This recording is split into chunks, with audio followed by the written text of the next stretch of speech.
The 42nd chapter of the book of Isaiah in the Bible clearly foretells the coming of an Arabian prophet, specifically Prophet Muhammad, peace and blessings be upon him.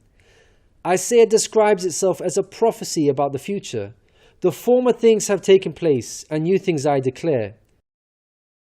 Isaiah describes a very special person that God will send. My servant, whom I uphold, my chosen one in whom I delight. At least 3 of the names of the Prophet Muhammad are mentioned: servant, chosen one, and in whom I delight. Prophet Muhammad is known as God's servant. In Arabic, Abdullah. Chosen one is Mustafa in Arabic. This is another of the names of the Prophet Muhammad. The one in whom God delights in shows that this person is beloved to God. Habibullah in Arabic, which means beloved of God, also happens to be one of the Prophet Muhammad's names. Isaiah also reveals the location of this special person. He states, "Let the wilderness and its towns raise their voices. Let the settlements where Kedar lives rejoice." Out of all the nations on earth, he chose to highlight Kedar's location, so we should pay special attention. Throughout the Bible, Kedar and his sons are linked to Arabia. For example, the book of Ezekiel tells us that Arabia and all the princes of Kedar were your favorite dealers in lambs, rams, and goats. In these they did business with you.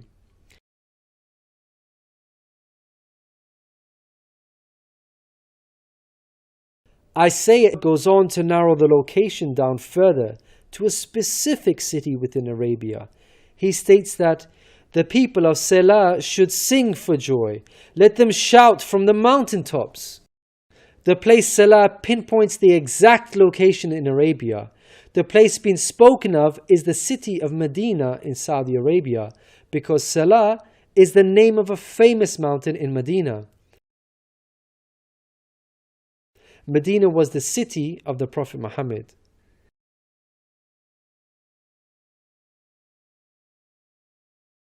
Isaiah informs us that the special person will bring something new.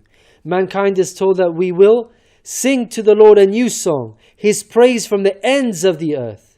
The statement "a new song" means a new law, a new way of worship. This is exactly what Islam represents. The emphasis on the new song here is singing the praise of God all over the earth. The Quran opens with the statement, "Praise be to God, Lord of the worlds," and is recited by Muslims all over the world during prayers every day.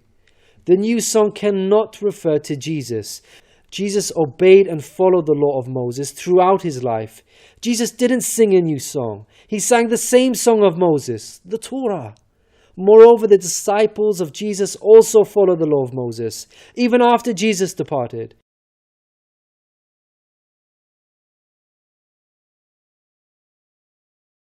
Isaiah emphasizes the universal mission of the coming person by mentioning that he will be made a covenant for the people and a light for the Gentiles. Gentiles means non-Jews. The Quran confirms the Prophet Muhammad, peace be upon him, was sent to the whole of mankind, Jews and Gentiles alike. In the Quran, God tells us, "We have sent you, O Prophet, as a bearer of glad tidings and a warner for the whole of mankind, but most people have no knowledge." The verse in Isaiah cannot apply to Jesus, because in the Gospel of Matthew, Jesus said, "I was sent only to the lost sheep of Israel." Isaiah further states that he will lead the blind by ways they have not known. Along unfamiliar paths I will guide them. The pagan Arabs at the time of the Prophet Muhammad fit this description perfectly, because they had not been sent a messenger prior to Muhammad. The Quran bears witness to this. God states that Muhammad was sent to warn a people to whom no warner has come before. The verse in Isaiah cannot apply to Jesus, because his people, the Israelites, had already received a multitude of prophets from God. Isaiah emphasizes that this special person will be sent to those who trust in idols, who say to images, "You are our gods." The whole of Arabia at the start of Muhammad's prophethood consisted of idol worshippers. Again, this cannot be a reference to Jesus because his people, the Israelites, were monotheists and not idol worshippers. Moreover, Jesus explicitly told his disciples to stay away from the idol-worshipping Gentiles, the exact opposite of Isaiah. The Gospel of Matthew tells us that these 12 Jesus sent out with the following instructions: do not go among the Gentiles. Isaiah states that this special person will be a warrior and will go forth as a mighty man. He shall stir up jealousy like a man of war. He shall cry, yea, roar. He shall prevail against his enemies. Throughout history, God has dealt sternly with those who are sent guidance and persist in disbelief. Prophet Muhammad, peace be upon him, had to engage in many battles with the idol-worshipping enemies of God and ultimately prevailed against them. By comparison, Jesus did not triumph over his enemies. According to Christians, he was crucified by them. Moreover, Jesus wasn't interested in fighting. He was not a man of war. He was a pacifist, according to the Bible. He said such things as, "For all who draw the sword will die by the sword," and "My kingdom is not of this world. If my kingdom were of this world, then would my servants fight."